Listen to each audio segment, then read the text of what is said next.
नमस्कार विद्यार्थी मित्रांनो, मी रोहित जाधव एकाग्र अकॅडमीच्या यूट्यूब चॅनलवर तुमच्या सगळ्यांचं स्वागत करतोय। तर आजचा हा जो आपला व्हिडिओ असणार आहे तो आहे रणनीती। रणनीती म्हणजे स्ट्रॅटजी। कशाची स्ट्रॅटजी? तर एमपीएससी राज्यसेवाचा जो आत्ताचा पेपर आहे तो सॉल्व्ह करत असताना खूप साऱ्या मुलांना त्या ठिकाणी प्रॉब्लेम येतोय, किती अटेम्प्ट करायचा आणि मग जीएस सीसॅट असं खूप सारं कन्फ्युजन आहे की सीसॅट तर क्वालिफाईंग आहे, मग मी त्यामध्ये किती अटेम्प्ट करू, मग जीएस मध्ये सेफ स्कोर काय राहील, हे प्रश्न वारंवार मुलांकडून येतात। मग वारंवार येणाऱ्या या प्रश्नांना वेगवेगळी उत्तरं देण्यापेक्षा मी म्हटलं की एक व्हिडिओ बनवून सगळ्यांना एकत्रच उत्तर द्यावं, त्यासाठी हा व्हिडिओ आपण बनवतो। तर आता आपल्याला माहिती आहे परीक्षा आहे 9 नोव्हेंबरला, तर त्याआधी तुम्ही हा व्हिडिओ पाहत असाल तर तुम्हाला परीक्षेत याचा नक्कीच फायदा होईल। आणि याआधी देखील मी हा व्हिडिओ वेगवेगळ्या माध्यमातून यूट्यूबवरती बनवला होता, त्यामध्ये खूप मुलांना त्याचा फायदा झाला। तुम्ही व्हिडिओच्या कमेंट खाली कमेंट बॉक्समध्ये बघू शकता की मुलांनी कमेंट पण केलेले आहेत। तर आता कुठल्याही प्रकारचा वेळ न वाया घालवता आपण डायरेक्टली आपल्या स्ट्रॅटेजीकडे वळूयात। तर जो आपला पेपर आहे तो पहिला पेपर जो आपला असणार आहे जीएस जनरल स्टडीज 1, दुसरा पेपर GS2 ज्याला काही जण सीसॅट म्हणतात, सिव्हिल सर्व्हिसेस ॲप्टिट्यूड टेस्ट। तर हा जो GS1 आहे तर most likely question paper pattern काय असेल? तर आता मी गेले माझे 10 वर्षाचा जो अनुभव आहे त्यामधनं मी हे सांगतोय की आपल्याकडे जे 100 क्वेश्चन्स असतात ते 100 जे प्रश्न विचारले जातात ते 100 प्रश्न शिक्षकाला पण सगळेचे सगळे माहीत नसतात। आता मी स्वतः सामान्य विज्ञान हा विषय शिकवतो राज्यसेवेला, तर सामान्य विज्ञानाचे जवळपास दरवर्षी 20 प्रश्न असतात। मला स्वतःला पण 20 पैकी 20 प्रश्न येत नाही आणि हे मान्य करताना मला कुठल्याही प्रकारे त्या ठिकाणी म्हणजे कमीपणा वाटत नाहीये, कारण जी रियालिटी आहे ती मुलांना सांगणं गरजेचं आहे। मी यूट्यूब वरती लेक्चर बनवलं, पेपर झाला, सायन्सचे प्रश्न 20 आले, मी लगेच गुगलवर जाऊन सर्च केलं आणि युट्यूबला येऊन लगेच व्हिडिओ बनवला, 20 पैकी 20, खूप सोपा पेपर, असं खोटं बोलणं मला नाही जमू शकत। मी गेले 10 वर्ष विषय शिकवतोय तरी मी स्वतः 20 पैकी 15-17 प्रश्न बरोबर देऊ शकतो, कारण 2-3 प्रश्नामध्ये मला पण कन्फ्युजन असतं। कधी कधी काय होतं की एखादा प्रश्न आयोगच कॅन्सल करतं, सेकंड आन्सर की कधी येते आणि त्यामध्ये हॅश लिहून येतो की आम्हालाच नव्हतं माहिती, सॉरी आमच्याकडनं चूक झाली। त्यामुळे हे मी का बोलतोय, कारण सगळ्यांना सगळं येईल असं नाहीये, त्यामुळे ही मानसिकता पहिले तयार करा की 100 पैकी 100 आपल्याला कोणालाच माहित नसतात। आता त्यामध्ये कसं असतं, मोस्ट प्रॉबेबली 40% प्रश्न इझी असतात, म्हणजे आपण म्हणू 40 प्रश्न हे इझी असतील, 40 प्रश्न हे मॉडरेट लेवलचे असतील आणि 20 प्रश्न हे आहेत डिफिकल्ट।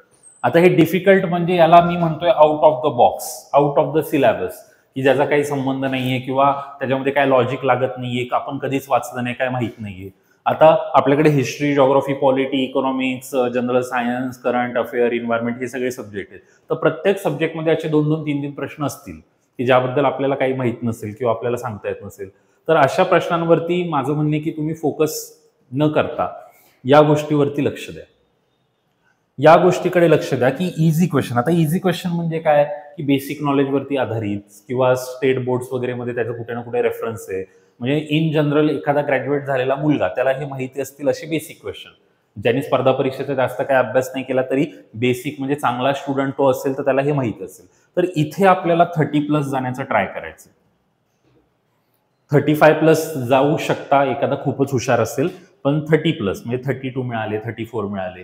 आणि जे मॉडरेट लेवलचे क्वेश्चन आहेत, मॉडरेट लेवल म्हणजे काय की थोडंसं त्याच्यामध्ये काही ना काही रेफरन्स असेल, काही थोडं ऍप्लिकेशन बेस्ड असतील, किंवा आपण 50-50 म्हणतो की 2 पर्याय एलिमिनेट झाले, 2 पर्याय राहिले, मग त्याच्यामध्ये आपल्याला एक चूज करायचं आहे, मग असे काही क्वेश्चन्स असतील। तर याच्यामध्ये आपण 25+ म्हणजे 30च्या रेंजमध्ये जर गेलं तर चांगलं आहे।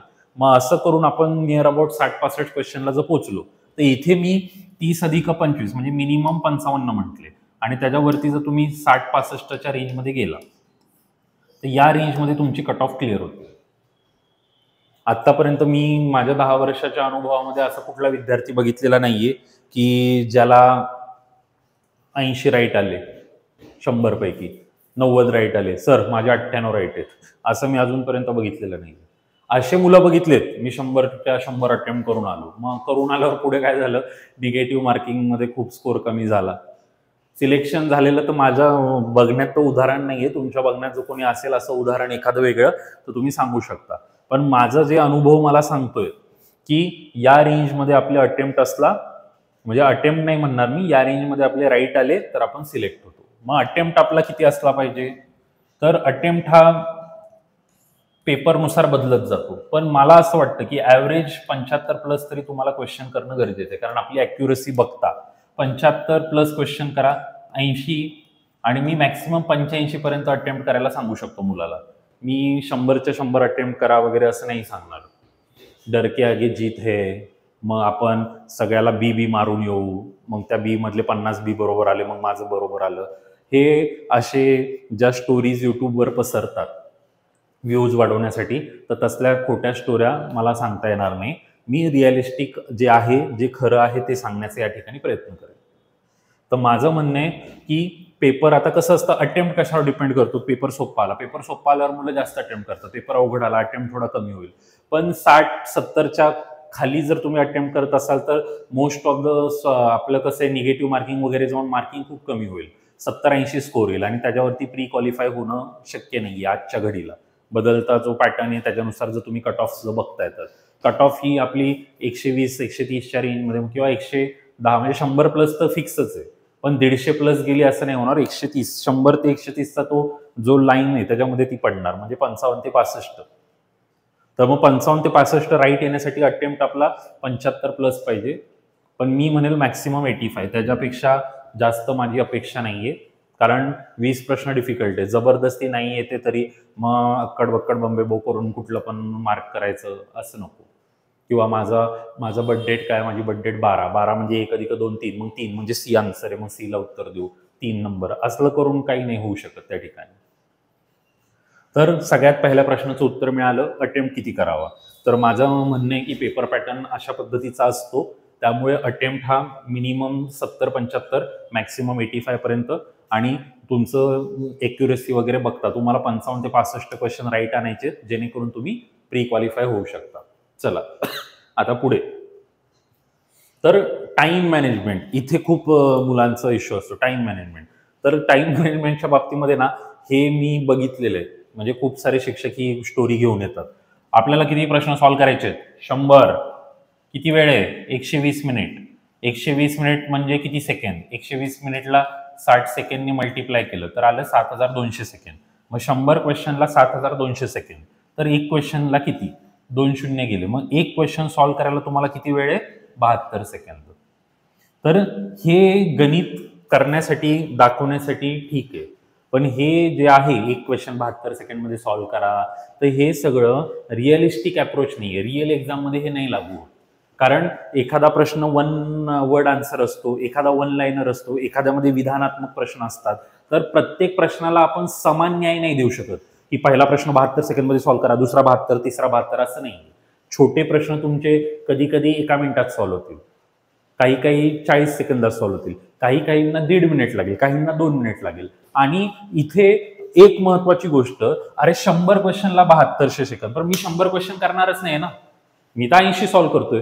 जर मी 80 क्वेश्चन घेतले, जर मी 100च्या ऐवजी म्हटलं मला 80 क्वेश्चन सॉल्व्ह करायचे आणि 80 क्वेश्चन सॉल्व्ह करायला मला 72 जे 7200 सेकंद आहेत, 0-0 गेला, 8-9 72, म्हणजे नियर अबाउट मला एक प्रश्न सॉल्व्ह करायला 1.5 मिनिट मिळते. पण हे आपण जनरलाइज नाही करू शकत. काही प्रश्न 1 मिनिटात सॉल्व्ह होतील, काहींना 2 मिनिटं लागतील. तर हे जे आहे हे एक प्रकारचं मिथ आहे जे फसवलं गेलेलं आहे मुलांना. फॅक्ट, जो खरा पेपर देतो त्याला फॅक्ट माहिती असते की रिअल पेपरमध्ये काय होतं. आपण असं घड्याळाच्या काट्यावर मोजून नाही करू शकत, 1 मिनिट किती 72 सेकंद झालं, 72 सेकंद असं नाही. आणि प्रश्न सॉल्व्ह करून नंतर आपल्याला OMR शीटमध्ये त्याला सर्कल पण करायचं असतं, तर त्याला पण काही सेकंड लागतात. नाही जास्त लागत, पण 2-3 सेकंद तरी तुम्हाला लागतात. आणि नीट गोल करायच्या नादात 5 सेकंद पण लागतात. तर हे जे टाइम मॅनेजमेंट वगैरे आहे हे एक प्रकारचं मिथ आहे. तर याला फॅक्च्युअली कसं करायचं त्याबद्दल मी या ठिकाणी तुम्हाला सांगेल. आता इथे मी मुद्दाम हा एक पेपर आणलेला आहे, तर याच्यामध्ये प्रश्न बघा. आता हे प्रश्न 72 सेकंडमध्ये कसे काय कोण सॉल्व्ह करते. आणि आता इकडे बघा, अटेम्प्ट किती असावा, चांगला अटेम्प्ट किती असावा त्याच्याबद्दलचं पण हे दिलेलं आहे. कसा अटेम्प्ट करावा त्यासाठी पण मी स्ट्रॅटेजी दिलेली आहे. तर आता सगळ्यात पहिले मी तुम्हाला माझी स्ट्रॅटेजी सांगतो की म्हणजे ही स्ट्रॅटेजी कंबाईनच्या मुलांना पण खूप कामी येते. कंबाईनच्या एक्झामच्या वेळेस मी ती वेगळी सांगेल. आता इकडे बघा, मी हा प्रश्न तुम्हाला थोडासा झूम करून दाखवतो. आता हा प्रश्न आहे, उपग्रहामध्ये अंतराळवीर हा वजनरहित अवस्था अनुभवतो कारण उपग्रहाच्या आतील पृष्ठभागाकडून अंतराळवीरावर प्रयुक्त होणारे बल हे 0 असते. अंतराळवीर व उपग्रहाचा पृष्ठभाग एकमेकांकडे आकर्षिले जातात. अंतराळवीर हा कोणत्याही गुरुत्वीय बलाने आकर्षिला जात नाही. वरीलपैकी कोणतेही नाही. मग आता अ ब क बरोबर आहे का, फक्त ब बरोबर आहे का, अ क बरोबर आहे का, ड बरोबर आहे? कळत नाही. इंग्लिशमध्ये बघू काय म्हणतात. An astronaut in the satellite feels weightlessness because the force exerted by the satellite floor on the astronaut. हे आहे नॉर्मल मुलाची कंडिशन एक्झाममध्ये. तो पहिले मराठीत सगळा प्रश्न वाचतो, पर्याय वाचतो, मग म्हणतो इंग्लिशमध्ये वाचून बघू, मग पर्याय वाचतो, मग तो म्हणतो जाऊ दे नाही समजत आहे, चल नेक्स्ट क्वेश्चन. जाऊ दे नाही समजत आहे, नेक्स्ट क्वेश्चन, हे सगळं करेपर्यंत त्यांनी 1 ते 2 मिनिटं घालवली. तर मग माझं काय म्हणणं आहे की मी प्रश्न वाचत नाही, मी प्रश्न बघतो. आता हे जेव्हा पण मी सांगतो ना वर्गात, तर मुलांमध्ये हे म्हणजे काय, वाचतो बघतो काय? अरे वाचतो बघतो फरक आहे. मराठी भाषा वाचतो म्हणजे हे उपग्रहामध्ये अंतराळवीर हा वजनरहित, याला म्हणतात वाचतो. आणि बघणं म्हणजे व्ह्यू. आता मी बघितल्यावर मला काय दिसलं? अंतराळवीर हा शब्द सगळीकडे दिसतोय. मी आयुष्यात कधीच वाचलं नाही अंतराळवीर. मग आज वाचून मला अचानक उत्तर कसं काय येईल? त्याचं काय साक्षात्कार होईल की लगेच माझ्या डोक्यात अंतराळवीर ह्याचं उत्तर बी आहे लिहा. मी जर हे कधीच नाही बघितलं, मी माझा अभ्यास करताना अंतराळवीरचा कधीच अभ्यास नाही केला, तर त्या दिवशी एक्झाम मध्ये मला हे उत्तर कसं काय येणार आहे? तर मी हा प्रश्न बघितला, मला माहिती, हे मला माहित नाही, कट, नेक्स्ट. मी हा प्रश्न सोडला 2 सेकंदामध्ये आणि माझा मित्र हा प्रश्न सोडतोय 1.5 मिनिटात, 2 मिनिटात. म्हणजे ज्यापासून आपल्याला 0 मार्क मिळत आहेत अशा प्रश्नांना तुम्ही 2-2 मिनिटं वाया घालवताय, तुमचा वेळ वाया घालवताय, आणि मी 2 सेकंदात उडवलं या प्रश्नाला. तर हे मुलाला करता आलं पाहिजे. बघा, त्याबद्दल काही माहिती असेल तर वाचा. बघितलं काय लिहिलेलं आहे? इलेक्ट्रॉन दळणवळण, नाही माहिती, उडवला, नेक्स्ट. जर वाचलंय तर माहित असणार, नाही माहितीये तर कशाला वाचायचंय? पुढे काय लिहिलेलं आहे? उपराष्ट्रपती, माहितीये, घेतलं वाचायला, वाचलं, कळलं, 2 उत्तरे, टिक केलं, चला आलं. अँग्लो इंडियन, राज्यपाल, माहितीये, केलं. संविधान सभा, वाचलंय, कन्फ्युजन होते, सर्कल केलं. 1978 44वी घटना दुरुस्ती, वाचलंय पण कन्फ्युजन होते, सर्कल केलं. तर मी काय करतोय, मी पेपर सॉल्व्ह करताना असं करतोय.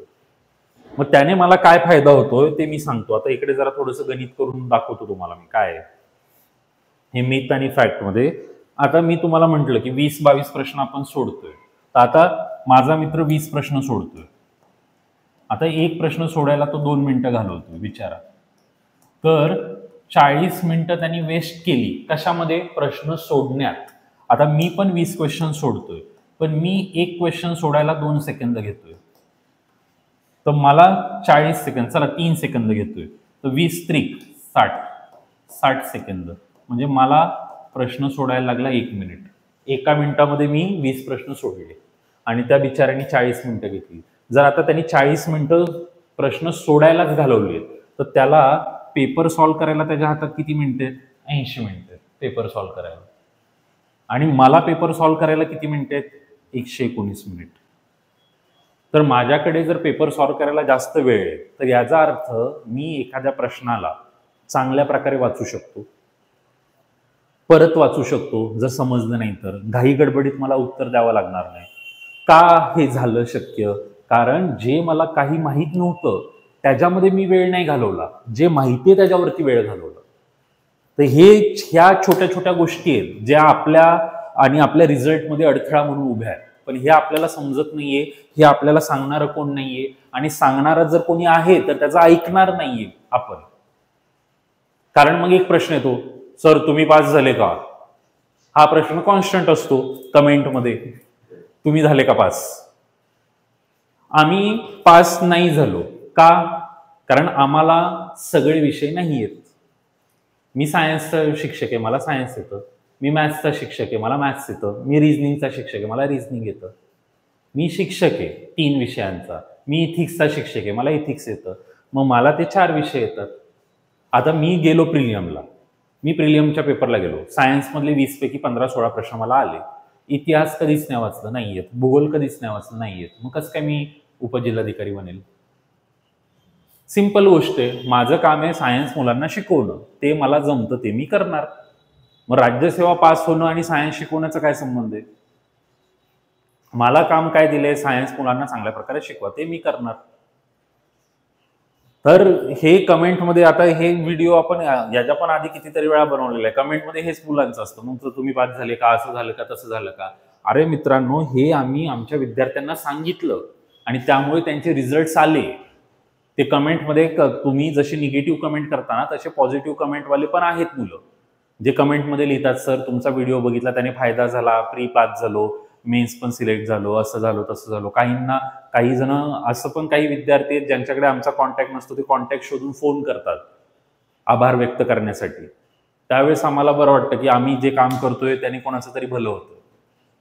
तर ह्या गोष्टी लक्षात घ्या. तुम्हाला हा व्हिडिओ बघायचा आहे नाही बघायचा हा प्रश्न तुमचा आहे. या व्हिडिओला पाहून तुम्हाला काही चांगल्या गोष्टी मिळाल्या तर तुम्ही घ्या. तुम्हाला काही गोष्टी यामधलं वाटत असेल की नको, ह्या इरिलेव्हंट आहे, आम्हाला काही याच्याशी घेणं दिलं नाही, तर सोडून द्या. याबाबत तुम्हाला कोणीही कुठल्याही प्रकारे फोर्स करणार नाही, हे लक्षात घ्या. तर हे माझं स्वतःचं इंडिव्हिज्युअल मत आहे, ते मी या ठिकाणी मांडतोय.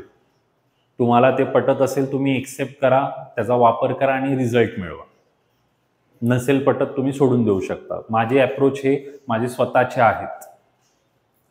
तर माझं हे म्हणणं आहे की जर 2 जणांना मी उभा केलं पेपर सॉल्व्ह करायला, एकाला म्हटलं 80 मिनिटात सॉल्व्ह कर रे, दुसऱ्याला म्हटलं 119 मिनिटात, तर याचे पास होण्याचे चान्स जास्त आहेत, कारण याला विचार करायला जास्त वेळ मिळतो. तर माझं पहिलं म्हणणं आहे की तुम्ही पहिले वेळेचं प्रॉपर प्लॅनिंग अशा प्रकारे करा. जे काही माहीत नाहीये तसे क्वेश्चन कट मारून त्यांच्याकडे बघूच नका. आता मी काय केलं, मी नॉर्मली काय करतो, 3 चिन्ह वापरतो. आता समजा प्रश्न क्रमांक 1, 2, 3, 4, 5, 6 जे मला येतंय त्याला मी राईट करतो, जे मला अर्धवट माहिती आहे त्याला मी सर्कल करतो, आणि जे मी कधीच नाही बघितलं त्याला मी क्रॉस करतो. आता हे करून मला काय मिळतं ते पण मी सांगतो पुढे. आता हे करून काय मिळतं, तर हे अशा पद्धतीचं मी बनवलेलं आहे. राऊंड 1, राऊंड 2 आणि राऊंड 3. तर 120 मिनिट जे आहेत, तर त्या 120 मिनिटाचे 3 तुकडे केलेले आहेत, 70 मिनिट, 30 मिनिट आणि 20 मिनिट. तर आता आपल्याकडे जे विषय आहेत, हिस्ट्रीचे जवळपास 15 क्वेश्चन. आता हे मी लिहिलेले असं असू शकतं, याच्यामध्ये थोडंफार बदल पण होऊ शकतो. जिओग्राफीचे 15, polity 15, economics 15, science 20, current affair 15, environment 5, असे म्हणून समजा आपल्याकडे 100 प्रश्न आहेत. तर आता पहिल्या राऊंडमध्ये मी काय करतोय, आता इथे लिहिले अटेम्प्टेडमध्ये असं चिन्ह इथे चुकीचं झालेलं आहे, प्रेडिक्टेडमध्ये सर्कल आणि नॉट अटेम्प्टेडला आपण क्रॉस करतोय. तर आता मी पहिला राऊंड खेळणार 70 मिनिटाचा, म्हणजे जवळपास 1 तास. तर पहिल्या राऊंडमध्ये मी काय करणार, बघणार, जे येते तेवढंच करणार, बाकी एक्स्ट्रा टाइमपास काहीच करणार नाही. मग आता मी अभ्यास करून गेलेलो आहे, तर मी 15 प्रश्न, तर हिस्ट्रीच्या 15 पैकी मला 8 प्रश्न आले. हिस्ट्रीचे 15 पैकी मला 8 प्रश्न आले. जॉग्राफीमध्ये मला समजा 7 आले, जरा जॉग्राफी वीक आहे. पॉलिटीमध्ये समजा मला 8 आले, म्हणजे मी ॲव्हरेज पकडतोय. तुम्हाला याच्यापेक्षा चांगले आले तर भारी. आता एखादा इकॉनॉमिक्स ग्रॅज्युएट आहे, तो म्हटला इकॉनॉमिक्स तर माझं भारी आहे, मला 9 आले इकॉनॉमिक्समध्ये, चांगली गोष्ट आहे. एखादा विषय चांगला असतो त्याच्यामध्ये एक्स्ट्रा मार्क मिळू शकतात. आता जनरल सायन्सचे 20 प्रश्न आहेत, तर समजा एखाद्या मुलाला 12 आले त्यातले. आता करंट अफेअर मधले समजा 8 आले, आणि समजा इन्व्हायरमेंट मधले 2 आले. तर माझं म्हणणं की पहिल्या राऊंडमध्ये तुम्ही काय करा, जे येते त्यालाच फोकस करा, बाकीच्या गोष्टींवरती जाऊ नका. आता जर मी हा पहिला राऊंड खेळला, तर पहिल्या राऊंडमध्ये मी काय झालं, 8 आणि 7 15, 15 आणि 8 23, 23 आणि 9 32, 32 आणि 8 40, 50, 52, 54. म्हणजे माझं म्हणणं काय आहे की तुम्ही फर्स्ट राऊंड 1 तास 70 मिनिटाचा असा खेळा की जे येतंय तेच करा. तर 100 प्रश्नापैकी 50 प्रश्न तर येत असतील ना मला, मी जर अभ्यास करून गेलो तर माझं म्हणणं आहे की तुम्ही 50-55 प्रश्न हे जे तुम्हाला येत आहेत हे तुम्ही पहिल्या 70 मिनिटात करायचा प्रयत्न करा. तर हा झाला तुमचा फर्स्ट राऊंड. म्हणजे फर्स्ट राऊंडमध्ये तुम्ही अशा प्रकारे, आता मी इथे 54 पर्यंत गेलो, तुम्ही कदाचित 40 पर्यंत जाल, 45 पर्यंत जाल, पण 40च्या वरती हमखास जाल जर तुम्ही अभ्यास केलेले विद्यार्थी असाल तर. अभ्यास नसेल केला तर मग इथे नाही जाऊ शकत 40च्या वर. तर ह्या फर्स्ट राऊंडमध्ये तुम्ही फक्त एवढेच करा जे तुम्हाला 100% माहिती आहे. आता दुसऱ्या राऊंडमध्ये बघा 8 प्रश्न मला इथे मी हिस्ट्रीचे केले.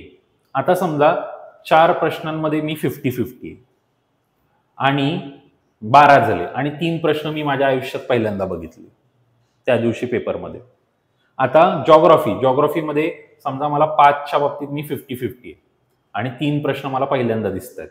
आता पॉलिटीच्या ह्याच्यामध्ये समजा 3 प्रश्नांमध्ये मला 50-50 वाटते, 4 प्रश्न मी पहिल्यांदा आयुष्यात पाहतो. असं घडतं पहिल्यांदा पेपरला, अरे हे तर मी कधीच नाही वाचलं.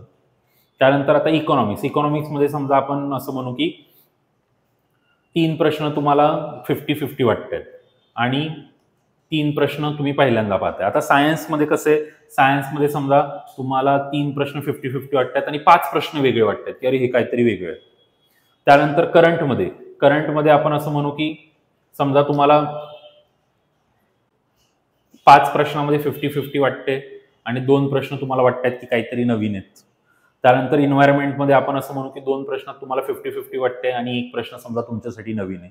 तर आता हे जे नवीन आहे 3-3, 6-4, 10, 10-3, 13, 13-5, 18, 20, 21 म्हणजे हे 21 प्रश्न माझ्यासाठी पूर्ण नवीन आहेत ज्याच्याबद्दल मला काय माहित नाही. आता हे पहिल्या 70 मिनिटामध्ये हे म्हणजे झालंय. आता हे करत असताना मी हे साईन केले. आता मी दुसरा राऊंड जो माझा 30 मिनिटाचा खेळणार आहे, या दुसऱ्या राऊंडमध्ये मी या क्वेश्चन्सकडे जाणार प्रेडिक्शनवाल्या. तर हे मला माझ्या दुसऱ्या राऊंडमध्ये खेळायचंय.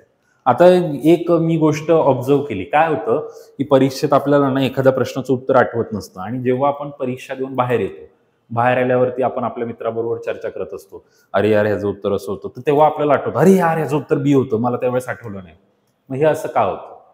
हे आपल्या प्रत्येकाबरोबर कधी ना कधी झालेलं असेल जर याच्या आधी अटेम्प्ट दिला असेल तर. याच्यामागे एक सायकोलॉजी आहे की आता मी एक प्रश्न वाचला पण मला त्याचं उत्तर आठवत नाही आणि मी पुढे गेलो, आता मी माझा पुढचा पेपर सॉल्व्ह केला, पण तो प्रश्न मला आठवत नव्हता. तर हे माझ्या मेंदूला माहिती असतं. तर माझ्या माइंडमध्ये कॉन्शियस आणि सबकॉन्शियस असे 2 प्रकारचे माइंड आहेत. तर माझं कॉन्शियस माइंड हे काय करते, पुढचा पेपर सॉल्व्ह करते आणि माझं सबकॉन्शियस माइंड काय करते, त्या मागच्या प्रश्नावरती विचार करते, अरे ह्याचं उत्तर काय आहे, आपण तर वाचलं होतं, मग आपल्याला कसं आठवत नाहीये. आणि मग जेव्हा तुम्ही तो प्रश्न परत दुसऱ्यांदा बघता त्यावेळेस मग तुम्हाला आठवतं, अरे हा हे ह्याचे उत्तर हे होतं. म्हणून माझं म्हणणं काय आहे की तुम्ही हा जो प्रश्न आहे हा प्रश्न बाहेर येऊन दुसऱ्यांदा बघण्यापेक्षा पेपरमध्येच दुसऱ्यांदा बघा. सुरुवातीला मी या प्रश्नाला गोल केले का, कारण मी तो वाचला पण मला येत नव्हता, 50-50 मध्ये कन्फ्युजन होतं म्हणून मी तो सोडून दिला. पण मी आता दुसऱ्या राऊंडमध्ये तो प्रश्न दुसऱ्यांदा ज्यावेळेस वाचेल त्यावेळेस माझं सबकॉन्शियस माइंड मला काहीतरी हेल्प देईल आणि त्यामुळे ते उत्तर माझं सॉल्व्ह करायला मला हेल्प होते. मग आता हे असे प्रश्न किती आहेत आपले, 4 आणि 5 9, 10, 11, 12, 13, 14, 15, 16, 17, 18, 18, 2, 20 आणि 5, 25, जवळपास 25 प्रश्न आहेत. तर मी माझ्या सेकंड राऊंडमध्ये या 25 प्रश्नांबरोबर खेळणार. हे 25 प्रश्न सॉल्व्ह करण्यावर मी भर देणार. मग हे 25 प्रश्न मी यामध्ये सॉल्व्ह करेल मोस्ट ऑफ द. मग सगळे 25 प्रश्न सॉल्व्ह केले. मग आता मी पहिल्या राऊंडमध्ये पहिले 70 मिनिटाचा राऊंड खेळला, मिनिट्स आणि क्वेश्चन्स. तर पहिल्या 70 मिनिटामध्ये मी 54 क्वेश्चन सॉल्व्ह केले आणि नंतरच्या 30 मिनिटामध्ये मी जवळपास 25 क्वेश्चन सॉल्व्ह केले.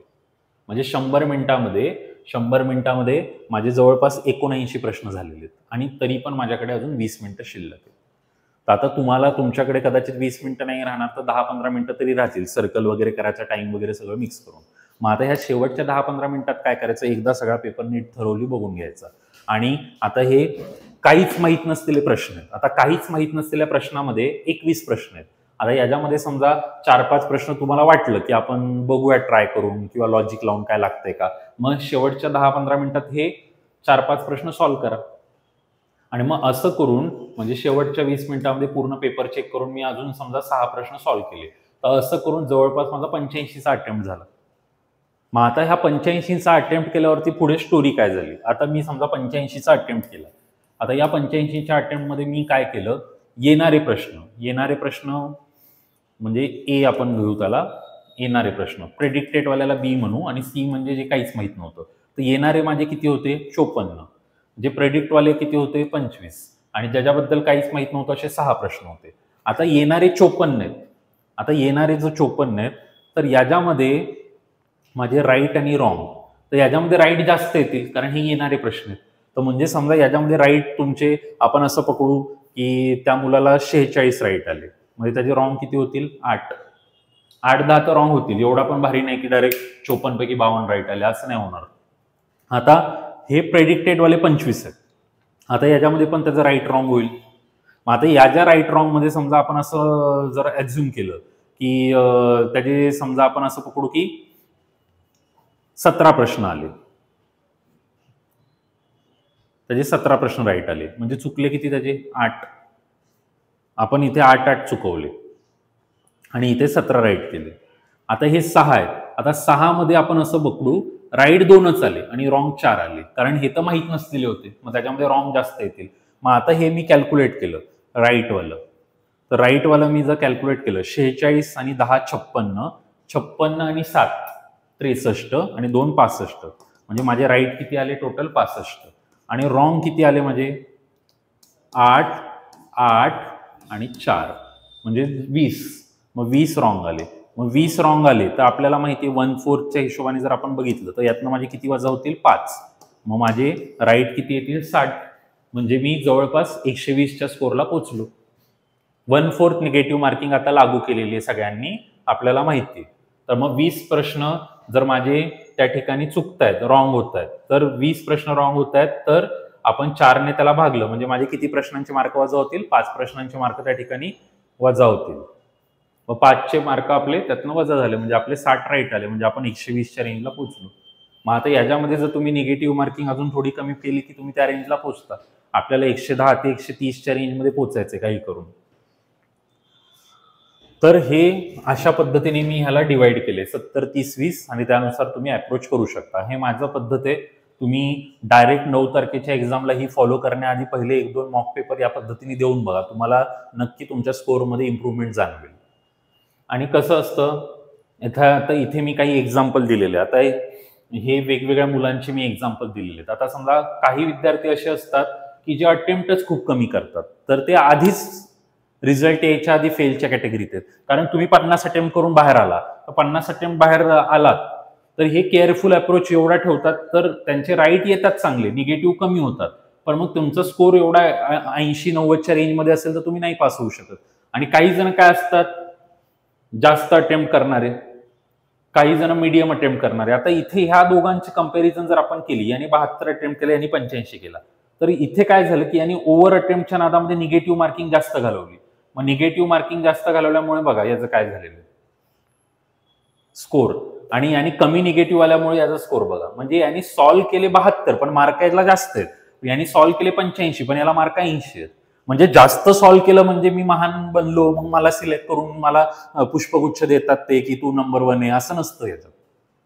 मोठे जास्त सॉल्व्ह केले म्हणजे आपण सिलेक्ट आहे असं नाहीये, निगेटिव्ह मार्किंग आहे हे लक्षात ठेवून करावं लागतं, डोकं लावून सॉल्व्ह करावं लागतं. अंदाधुंद या ठिकाणी काही पण तुक्के मारून पास होत नाही. युट्यूबवरचे हे खूप सारे व्हिडिओ आहेत, तुम्हाला मी काही विरोध नाही करत, तुम्ही खूप सारे व्हिडिओ तुम्हाला बघायचे बघा, तुम्ही खूप सारे व्हिडिओ बघा, पण ऐकावे जनाचे करावे मनाचे. सगळ्यांचे व्हिडिओ बघून तुम्हाला जे योग्य वाटते ते करा. तुमच्या आयुष्यातले महत्वाचे वर्ष वाया घालवू नका चुकीच्या गोष्टी फॉलो करून. अंदाधुंद काही पण करत बसायचं नाही आपल्याला. तर हा तुमचा जीएसचा पेपर, हा तुमचा सकाळी पहिला सेशनमध्ये, आता समजा तुम्हाला सेंटरला 8:30 वाजता वगैरे बोलवतील, मग तुमचं सगळं OMR वगैरे करतील, तुम्हाला आतमध्ये बसवतील, मग वॉर्निंग म्हणजे ती पहिली बेल होईल, मग तुम्हाला उत्तरपत्रिका देतील, मग तुम्ही ते सगळं भराल, मग तुम्हाला प्रश्नपत्रिका मिळेल. पहिले 2 तास हा पेपर होईल. हा पेपर झाला की सगळ्यात महत्वाचं मी तुम्हाला एक गोष्ट सांगेल की पेपर झाल्यावरती आन्सर्सचं डिस्कशन करायचं नाही. जी गोष्ट झाली ती होऊन गेली.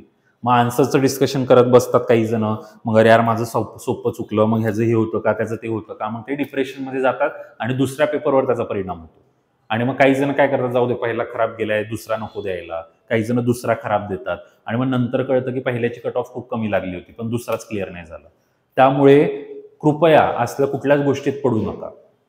आपला पेपर झाला, पेपर झाल्या पटकन एका कोपऱ्यात जा, आपलं जेवण उरकून घ्या आणि जेवण झालं की आपलं एका साईडला मस्त थोडीशी पॉवर नॅप घ्या, थोडंसं 5-10 मिनिटं झोपा, नंतर वॉर्निंग बेल झाली की आपलं फ्रेश होऊन आतमध्ये जा. हे का सांगतोय मी? कारण सीसॅटच्या पेपरला मुलांना झोपताना बघितलंय मी. का? कारण पेपरच्या आधी खाल्लं खूप आणि मग आतमध्ये जाऊन झोप आली, पॅसेज वाचता वाचता डुलकी देतोय, पेज पलटलं, काहीच कळलं नाही काय झालं. तर हे असं होऊ नका देऊ. त्यामुळे काय, पेपर सुटल्या सुटल्या जेवल्याने फायदा काय होतो, तो मध्ये 2 तासाचा गॅप असतो. तर तुम्ही लवकर जेवला तर काय होतं की ती झोप येणं, डुलकी वगैरे ते सगळं होऊन जातं आतमध्ये जायच्या आधी. पेपर तुमचा सुरू होईल 3 वाजता, 3 ते 5, तोपर्यंत हे झोप बीप सगळं गेलेलं असेल. म्हणजे आपल्याला सीसॅटला परत फ्रेश माइंडनी बसता येतं. आता तर काय सीसॅट क्वालिफाईंग आहे, त्यामुळे त्याचं काही एवढं टेन्शन नाही राहिलेलं आहे मुलांमध्ये. पण आधी टेन्शन असायचं कारण सीसॅटचं पण स्कोरिंग असायचं. तर हे GS बद्दल मी बोललो, माझे मतं मी मांडली, तुम्हाला जे जे आवडत आहेत त्यानुसार तुम्ही फॉलो करा. आता हे सगळं मी सांगितलं कसं करायचंय, काय करायचं. आता सीसॅटमध्ये कसं करायचं, तर सीसॅटमध्ये पण मी बघा, पेपर पॅटर्न तुमचा असा असेल, 8 पॅसेजेस हे तुमचे बायलिंग्वल असतात. प्रत्येकामध्ये 5 प्रश्न, 40 प्रश्न, एक मराठी पॅसेज असतो 5 प्रश्न, एक इंग्लिश पॅसेज असतो 5 प्रश्न, डिसिजन मेकिंग 5 प्रश्न, मॅथमॅटिक्सचे 10 प्रश्न, रिझनिंगचे 15. मोस्ट ऑफ द असं असतं की मॅथ्सचे कमी येतात, रिझनिंगचे जास्त, पण हे फिक्स नाही आहे. नाहीतर लगेच काही जण मग पळत येतील पेपर झालं, सर तुम्ही 10 मॅथ्स सांगितलेलं, मॅथ्सचे तर 13 आले. मी आयोग नाहीये, मी पेपर सेट केलेला नाहीये, मी फक्त इथे लिहिलेलं आहे म्हणून. The question paper is likely to be, हे काय likely to be like this म्हणजे काय असतं, अशा प्रकारे असू शकतो, असाच आहे असं नाहीये. हे मागचे पेपर बघून सांगितले अशा प्रकारे असू शकतो, लाईकली टू बी लाईक दिस. मग आता याच्यामध्ये काय स्टोरी करणार मी, याच्यामध्ये पण मी तसंच केलंय, 70-30-20चा राऊंड केला, याच्यात काय टेन्शन नाही. याच्यामध्ये बघा काय, आपल्याला 200 पैकी 66 मार्क पाहिजेत क्वालिफाय करायला. मग 66 मार्क आपल्याला कधी मिळू शकतात, जेव्हा आपले 27 प्रश्न राईट येतील. 27 प्रश्न राईट आले तर प्रत्येक प्रश्नाला 2.5 मार्क आहे, 25×7=75 असे, 25×2 50 आणि हे 67, म्हणजे आपला स्कोर आला 67.5. 66 एक्झॅक्ट नाही मिळणार तुम्हाला, 67.5 मिळते 27 क्वेश्चन राईट केल्यावरती. तर आपल्याला 27 क्वेश्चन राईट करायचे. मग सर मी अटेम्प्ट कितीचा करू, तर मी मुलांना म्हणतो की 50चा अटेम्प्ट करा, आरामात होऊन जातं क्वालिफाय. काही जण म्हणतात मी 40चाच केला. तर ॲक्युरेसी आपली तेवढी पाहिजे, तेवढी नसेल तर मग 2-3 मार्कासाठी बिचारा राहायचा. त्यामुळे 40 म्हणजे खूप कमी झालं. एक जण येतो कॉलर उडत, मी 80 केले, आणि काय केलं मग 80 करून, ह्याचे काही मार्क आपले धरले जाणार नाहीत एक्झाममध्ये. ते 80 तू केले आणि तुझं बरोबर आले तर चांगली गोष्ट आहे, तू तुझं टॅलेंट दाखवलं, मी मान्य केलं. पण काहीही येत नसताना 80 सर्कल केले आणि त्यातले समजा 50 निगेटिव्ह झाले, मग काय करायचं, हाताने पायावर धोंडा मारल्यासारखी गत झाली. म्हणून एक्स्ट्रा ओव्हर स्मार्टनेस नाही चालत इथे. मी 80 केले, माझ्याकडे वेळ होता, हे ते ठीक आहे बाबा, प्रत्येकाचं तुमचं मत आहे, इंडिव्हिज्युअल तुमची लाईफ आहे, काय करायचंय, कधी पास व्हायचंय ते तुमच्या हातात आहे. आम्ही लवकर पास होण्यासाठीची या ठिकाणी मार्ग सांगतोय, तुम्ही बघा काय करायचंय. मी तर एकदम सांगेल सिंपल. आता हे 60+10 लिहिलंय मी. का लिहिलंय 60+10? कारण 10 मिनिटं मी देईल डिसिजन मेकिंग. सगळ्यात पहिले तर मुलगा जाऊन डिसिजन मेकिंग सॉल्व्ह करतो आरामात, कारण डिसिजन मेकिंगमध्ये निगेटिव्ह मार्किंग नसते, काय नसतं. 2.5 मार्काचा एक प्रश्न असतो, 5 प्रश्न असतात 12.5 मार्काचे. 5 प्रश्न सॉल्व्ह केले 10 मिनिटामध्ये, 9 आउट ऑफ मिळाले, 10 मार्क मिळून जातात. कारण आपण एवढे पण गए गुजरे नाही की आपण सगळ्यामध्ये 0-0 मिळवू. कारण ते आयोग असेच प्रश्न देतं की मुलाला कळतं की हे तो उत्तर नसेल, त्यातले पर्याय असे असतात. तर मग तुम्ही काय करायचं, डिसिजन मेकिंग सॉल्व्ह करून 10 मार्क इथे मिळवून घ्यायचे पहिले 10 मिनिटात. मी डिसिजन मेकिंग सांगतो मुलांना सॉल्व्ह करायला की पहिले करून घ्या. आता डिसिजन मेकिंग सॉल्व्ह केल्यावर मी मुलांना म्हणतो डायरेक्ट पॅसेजवर नका जाऊ. का? कारण डिसिजन मेकिंगमध्ये थेरी वाचून जरा डोक्याला आपल्याला कंटाळा आला असतो, कुठं थेरी वाचायची, पॅसेजमध्ये परत ते मोठे मोठे पॅसेज. तर मी मुलांना म्हणतो जा जरा मॅथ्स रिझनिंगकडे फेरफटका मारा. पण काही जण म्हणतात नाही आम्हाला मॅथ्स रिझनिंग येत नाही, मग तुम्हाला पॅसेजकडे जाणे. मग मॅथ्स रिझनिंगकडे कसं जाऊ शकतो आपण, तर मॅथ्सचे 10 प्रश्न आहेत. आता मी काही नाही केलं तरी मला मॅथ्समध्ये 4-5 तर प्रश्न येतील, ग्रॅज्युएट आहे म्हटल्यावर. आणि रिझनिंगच्या 15 पैकी, रिझनिंग तर 15 आहे, रिझनिंगच्या 15 पैकी 5-6 प्रश्न तर येतील. तर माझं म्हणणं काय आहे की मॅथ्स रिझनिंगचे टोटल 25 क्वेश्चन आहेत बघा, अराउंड सेकंड. तर मॅथ्स रिझनिंगचे 25 क्वेश्चन आहेत ना, त्यासाठी मी समजा 30 मिनिटं दिले, तर हे 25च्या 25 थोडी सॉल्व्ह करणार आहे मी. मी त्या 25 पैकी किती अपेक्षा केली? 10 क्वेश्चन ते येतील मला, आणि 10 क्वेश्चनला 30 मिनिट बस आहेत ना. अर्धा तास जर मी तुम्हाला दिला 10 गणित सॉल्व्ह करायला, तर तुम्ही कराल ना. तर माझं म्हणणं काय, तुम्ही अर्धा तास गणित करा, फुल गणित करा अर्धा तास, आणि त्या अर्ध्या तासामध्ये गणित बुद्धिमत्ता मधले 10-12 राईट मारा. म्हणजे हे जर 10 मी राईट आणले आणि इकडे माझे 10 मार्क्स झालेले, आता मी काय करतोय, आता मी जातोय पॅसेजेसला. आता मग मी माझे पॅसेज सॉल्व्ह करतोय. आता पॅसेजमध्ये 10 पॅसेजेस माझ्या हातात. आता मला इंग्लिश अवघड जाते तर मी इंग्लिशचा पॅसेज बघतच नाहीये. आता प्युअर मराठीचा पॅसेज थोडा अवघड असतो कारण त्याच्यामध्ये भाषांतर नसतं, तर मी हा पण सोडला, मग मी या पॅसेजेसकडे जातोय. आता पॅसेज सॉल्व्ह करतानाची टेक्निक सांगतो मी तुम्हाला. बघा, एका पॅसेजमध्ये 5 प्रश्न असतात, 1, 2, 3, 4, 5. कधीच 5च्या 5 प्रश्न सॉल्व्ह करायला जायचं नाही. इथे निगेटिव्ह मार्किंग जास्त होते. का? कारण पेपर सेट करणारा, आता तुम्ही असाल, मी असेल, पेपर सेट करताना जर मला कोणी म्हटलं 5 प्रश्न सेट करा, तर मी काय करेल? 2 जरा सोपे, 2 थोडे अवघड, 1 जरा मॉडरेट. असा कोणच नसेल जो 5च्या 5 सोपं देईल, किंवा 3 मॉडरेट दिले, 1 अवघड 1 सोपा. तर या 5 पैकी 5 मिळवण्याच्या नादामध्ये खूप जण निगेटिव्ह मध्ये जातात. आता मला पहिला प्रश्न आला, दुसरा मला नाही आला, तिसरा आला, चौथा आला, 5वा मला नाही येते, तर मी काय करतो, हे 3 सॉल्व्ह करून पुढच्या पॅरेग्राफला जातो. कारण जे मला सोपे वाटले, 3 इझी होते, ते मी केले. ज्यांच्यामध्ये मला डाऊट आहे, अवघड वाटतात, कशाला मी सॉल्व्ह करून निगेटिव्ह मार्किंगला जाऊ? माझ्याकडे एवढे सगळे प्रश्न पडलेत ना. मी जर या प्रत्येक पॅसेजमधून 3-3 जरी प्रश्न सॉल्व्ह केले, 3 8 24 झाले माझे 24-25 प्रश्न. 25 प्रश्न इथून झाले, 10 प्रश्न इथले झाले 35, आणि याचे 5 प्रश्न झाले 40, आणि मराठी इंग्लिशचा पॅसेज सॉल्व्ह केला तर 50. तर असं सरसकट मिळून 50 होऊन जातात. आणि मी प्रत्येक पॅरेग्राफमधून 3 सॉल्व्ह करेल असं नाही, काही पॅरेग्राफ सोपे असतात. आता पॅरेग्राफमध्ये पण मी तुम्हाला सांगतो, सायन्सचा पॅरेग्राफ येतो तो टफ जातो जर तुम्ही आर्ट्स बॅकग्राऊंडचे असाल तर, आणि मराठीत तो समजत नाही, तो इंग्लिशमध्ये लवकर समजतो.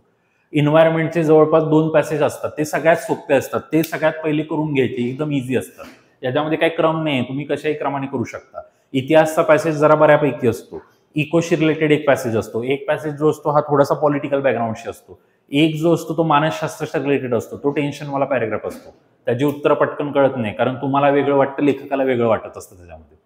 तर माझा सल्ला असेल की इन्व्हायरमेंट आणि सायन्समध्ये इंग्लिश जर तुम्हाला चांगलं येत असेल तर त्याची उत्तरं पटकन मिळून जातात.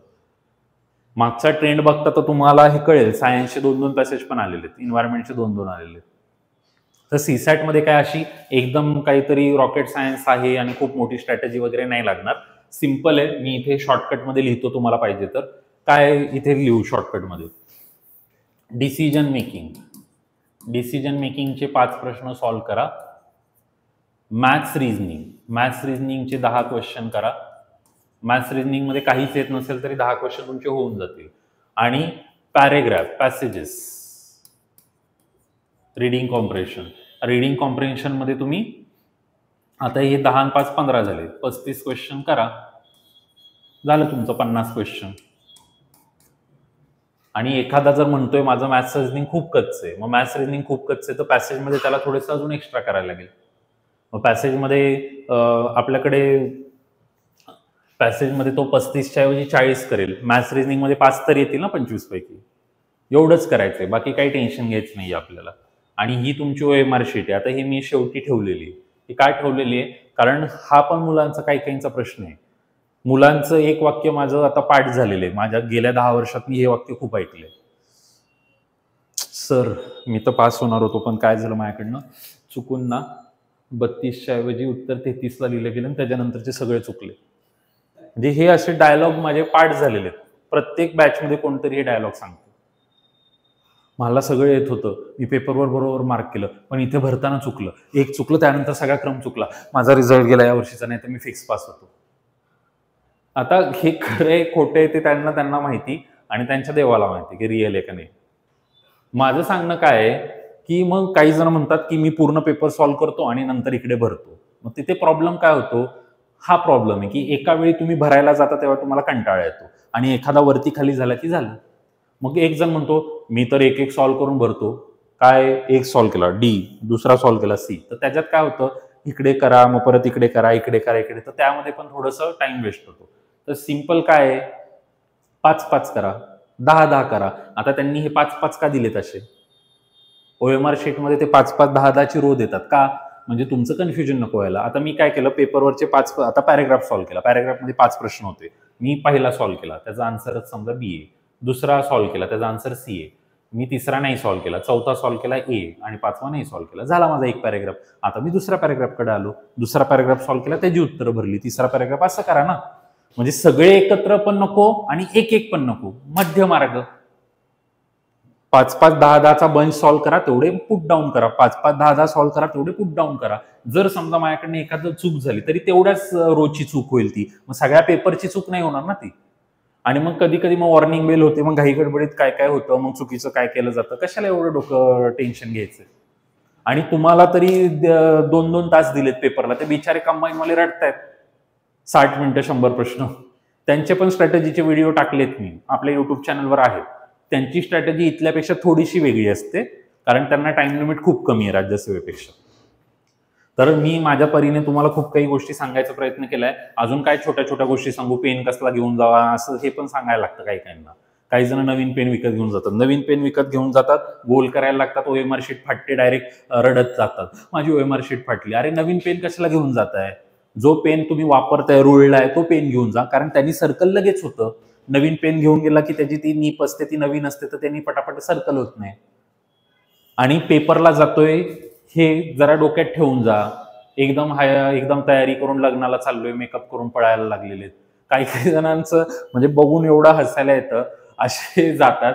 अरे तुम्ही जसे नेहमी आहात ना तसे जा, एकदम काहीतरी वेगळं बनून नका जाऊ. एकदम काहीतरी वेगळं बनून गेलं ना आपल्यावरती ते दडपण असतं. आणि मग काय होतं की नवीन कपडे घालून जातोय, मध्ये शर्ट टोचतोय, मध्येच पॅन्ट खाली येते, वरती घेतोय, आणि तू पेपरमध्ये लक्ष कमी आणि कपड्यांकडेच लक्ष जास्त आहे त्याचं. रोजचे जे आपण नेहमी कपडे घालतोय, कम्फर्टेबल ड्रेसमध्ये जा, साधं आपलं मस्त आपल्या पेपरवरती फोकस करा, बाकी गोष्टींकडे नका लक्ष देऊ. मग आपल्याकडे कोण बघतंय, मग कोणतरी हसतंय, ते पण घाबरतायत की हा लग्नाला आलाय का पेपरला आलाय, म्हणून ते हसतायत. तर ह्या सगळ्या छोट्या छोट्या गोष्टी आहेत, पण तरी ह्या गोष्टी सांगाव्या लागतात. माणसाला जर कम्फर्टेबल, आता मी जर एक्झामला बसतोय 2 तास, मला कम्फर्टेबल नसेल वाटत, माझी पॅन्ट मध्येच काय होतंय, तर माझं पेपरचं लक्ष जाऊन तिकडेच जाईल. म्हणून आपण जे डेली वापरतोय अशा कपड्यांमध्ये जा.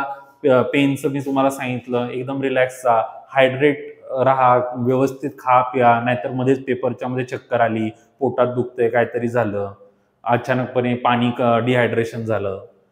कारण वर्षभर, 2 वर्ष, 3-3 वर्ष मेहनत केलेली आहे, त्या एका दिवसात जर ती मेहनत सफल, म्हणजे आता समजा चांगलं सगळं झालंय आणि पेपरमध्ये अचानक डोकं दुखायला, चक्कर आली, काहीतरी झालं, नका होऊन देऊ या गोष्टी. त्यामुळे हेल्थची पण काळजी घ्या. बघा, पेपर आता 1-2 आठवड्यात आहे तुमच्या समोर. हा व्हिडिओ त्याच्या आधी पोहोचला तर व्यवस्थित पाहून यामध्ये सांगितलेल्या गोष्टी अप्लाय करायचा प्रयत्न करा. माझ्या परीने मी तुम्हाला खूप काही गोष्टी सांगण्याचा प्रयत्न केलाय. यामध्ये तुम्हाला काही गोष्टी पटतील, नाही पटतील, तुम्हाला जे जे यामधनं चांगलं घेता येईल तेवढं घेण्याचा प्रयत्न करा. चला, मग आजचं हे सेशन संपवतो. धन्यवाद.